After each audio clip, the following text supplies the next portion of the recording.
Well, hey guys, welcome back to Waters Family Homestead. If you're new here, I appreciate you watching. If you have not yet and you like the content, hit subscribe button. Give me a thumbs up, leave me a comment. I do appreciate each and every one of them. But y'all that's been watching know I put hay in all the nesting boxes because they're all roll-away boxes, and this way the eggs won't roll away. I'm trying to get my hens to start setting so they can start hatching off babies, and that's less that I've got to buy. That $5 a piece, buying 30 or 40, gets expensive quick. So I'd rather my hens hatch as many as I can get, up under them. But so far, it's Wednesday evening, I have not managed to get a hen to start setting. So I go out and check at dark once they all go to roost, and none of them are in the nesting box. Now there's one in. I'm not going to go in because I don't want to run her up. There's one right there in the first one on the left. There's a hen sitting in there. And I'm hoping she's not just laying an egg, that she's setting. She's not making any noise. When they're laying an egg, they typically are raising sand about something. And it's about 5:30, 5:45 in the evening, which means most of my hens have already laid their eggs. Every now and then I get one or two late in the evening, but not very often. So hopefully she's setting. I'll find out when it gets dark, I guess, but all I can do is try. As far as the white knight's pen over here, no hen in the nesting boxes. And I'm still getting, he's got 11 hens in there with him. I'm getting about 6, 7 eggs a day. Rarely do I get more than 7. As far as Sonny's pen here, he's got all the black sex links and the Easter eggers in here with him, which is 14, I think, total. And there's a hen over in the first pen. She had to fly over the fence, y'all. I got to get her back over here. But hopefully these will start setting. But I'm getting probably 8 or 9 average a day from over here. I'm averaging about 15 a day right now, which is not enough for the last 2 weeks of demand I've had. I've actually had a customer wanted 2 dozen. I could only give an 18 pack. It's just, that's one of my most regular customers. They'll come back and get more when they get low, but it's an older couple, and they don't want any eggs but mine. And I appreciate that, but I really need to get the next generation of hens, hatched and starting to grow, so 6 months, 7 months from now, I can start butchering off the older hens, which are about a year old now. So I got to get that done. Otherwise, I'm going to have to spend a bunch of money I don't want to spend on buying pullets from Tractor Supply. It's the only place around here that sells them. So if they don't have pullets, I'm not buying a bunch of mixed. If I'm going to do mixed, I'll just wait on my hens to hatch, 7 roosters and 3 hens.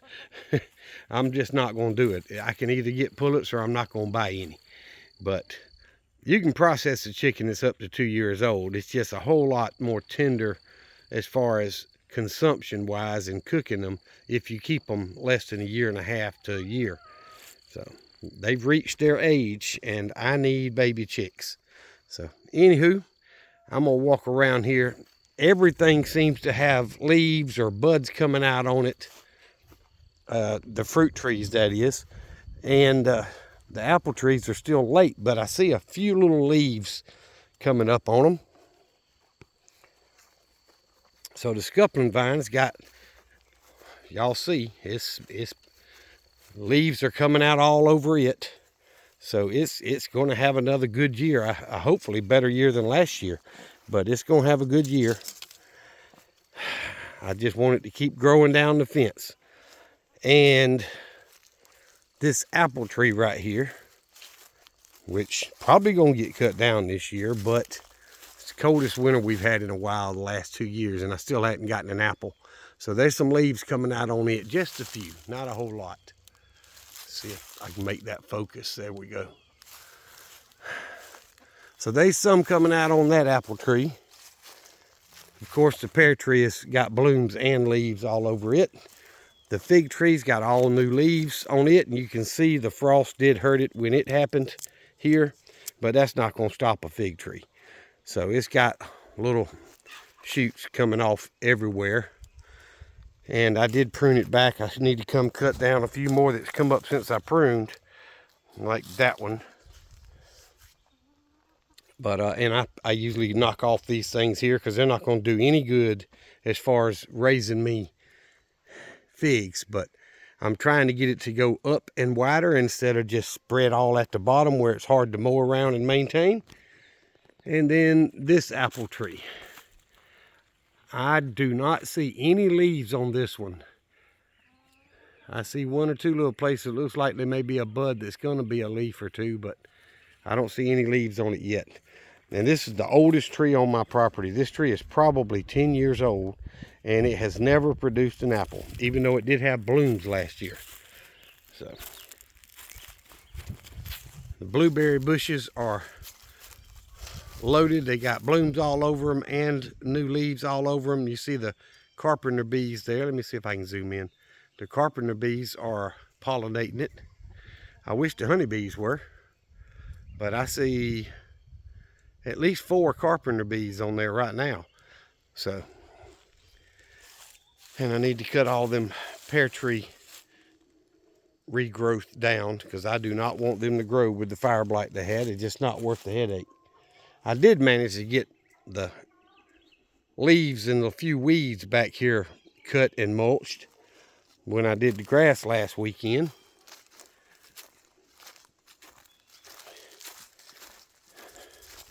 And it's getting close to time to get in the chicken pens with the shovel and do the deep cleaning all the way back down to the dirt.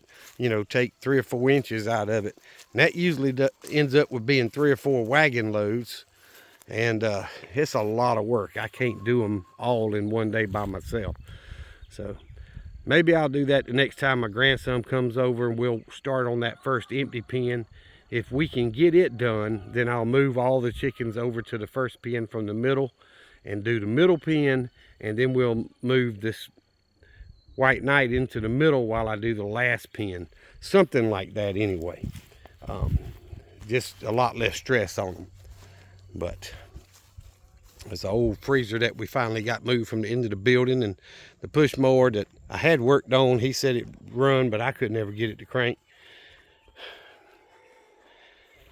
I need to get all that stuff, the rest of that stuff burned, and the old wiring stuff cut up and disposed of. But let me see how much water. We have not had any rain, y'all. I think everybody's in drought conditions right now. I don't know whether to put something in the water to kill the mosquito larvae or what. I could put a teaspoon of bleach in there and that'd chlorinate it. But I don't know if that'll hurt my honeybees, and I don't want to hurt the honeybees. So if y'all know whether that would hurt them or not, just enough to kill off the larvae, like a swimming pool type deal, y'all let me know. But I would appreciate the knowledge. All right, I'm going to take a second and walk out here to the garden and show y'all how much it's grown. Look at the size of some of those potato plants. Those white potatoes, man, that thing's, if I hadn't healed up around it, would have been 2 foot tall. There's quite a few big ones in that group. The squash are doing really well. The ones that have come up. Red potatoes are doing really well. Even the ones that got freezer burn have got new growth coming up where we healed them. So I think they will eventually come back. The carrots, I've got carrots over in a couple of the rows. Y'all see that? They're probably 4 to 5 inches high, something like that. Probably 4 on some of those plants. So they're starting to shoot up a little bit. And I pulled weeds the other day and I see some growing right here. I just don't want the weeds in my bed. Whether it's going to hurt my carrots or not, I don't know. But now I don't see any. Let's see. I actually pulled a carrot the other day when I was trying to pull a weed. It grew right there where the carrots were growing. And I stuck my finger in there and replanted it. Whether it survived or not, I don't know. I didn't put it back in the original row. I don't know if y'all can see what I'm doing or not. I'm trying to aim the camera down there. I'm just pulling these little bitty weeds. That might be the carrot that I moved. It looks very similar. So I'm going to leave it. All right, there's a few more weeds. Look at there. Every time I look, I see more. When I'm pulling them, I'm like, all right, that's it. And then I look away and come back and like, oh, there's some more. But the tomatoes are still doing fine. They have not started really taking off. The ones in the house in the windowsill in the cup are taller, and they were planted 2 or 3 weeks later, are taller than the ones that are out here in the grow bags. Same soil. I scooped the soil out of the early peas bed over there. No more squash have come up. I was hoping. I watered heavy yesterday. There's a couple of little weeds right there that need to come out. I watered everything heavy, trying to get that soil good and soaked down. But we'll just have to see. All right, I've never grown onions before. Y'all tell me, is this normal with them laying over a little bit like that? Because I know I watered them heavy yesterday. They're just laying over a little bit. Not all of it, but some of it. And it could be from the rain, the pressure, from the hose. Or it could be cats getting in there and, knocking them over. I don't know. But I see some weeds coming up over here.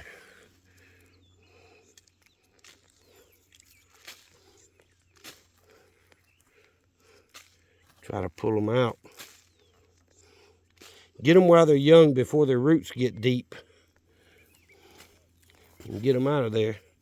But I don't know. I've never grown onions, so I'm counting on you, the experienced gardeners, to tell me what's going on. I don't want to dig around them too much. But anyway, tell me if that's normal to be laying over like that a little bit.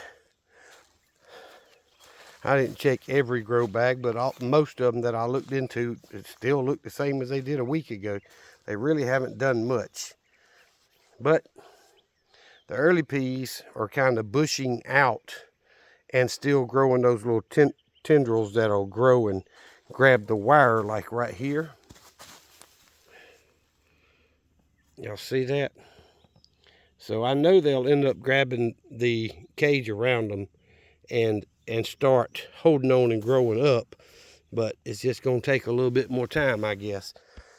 But I don't water every day. Typically I water every other day, and if we get any rain at all, I'll usually not water that day. So still got the one little one here, still got one little one here, and there's at least 2 in this one. It looks like 3 or 4 in that one. So there's going to be tomatoes. It's just they haven't really taken off yet. But the potatoes are wow. They're doing really good. And the zucchini's doing really good. So this is the early peas. Not early peas. The purple hull peas and green beans. That's a zucchini and that's a zucchini. Things are spreading out big quick. So they're all doing really well. I don't know, maybe I'm being impatient, but y'all tell me, because this is only my 2nd year doing raised beds, and I definitely could learn some from you. But anyway, I appreciate you guys watching my videos, hanging around, commenting, thumbs up, subscribing, all that good stuff. YouTube's never gonna let me be a 50,000 subscriber channel, which was my dreams when I first started. But that was a dream, and it's going to always be one. But I do appreciate each and every one of y'all. Thank you very much. Y'all remember what I've always told you. Jesus Christ loves you. and so do I. Y'all be safe. Be prepared.